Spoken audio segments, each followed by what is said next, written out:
Well, we've been working on it in secret for about a year. I mean, it was like close to a year ago where I read the manuscript for the first time, under complete sort of secrecy. I wasn't even allowed, the book wasn't even announced yet. And I fell in love with it. So I think it's, my favorite book in the series, quite possibly. And so to come back to a world with a group of people that I love and love working with, like Suzanne and Nina, my producer, and the team we've put together, getting that gang back together and be back in this world and tell one of these stories, but it also happens to be, I think, one of my favorites, is really, really exciting.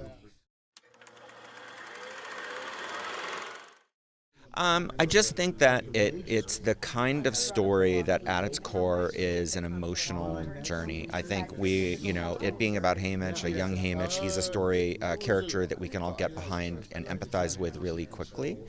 And seeing what he goes through and what he experiences and the tragedy of all that, I think is really compelling and very emotional.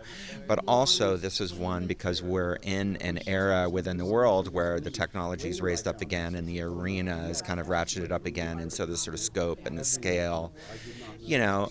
You look at something like Catching Fire, it's more in the vein of something like that, and it's that spectacle that I think people love about some of these films.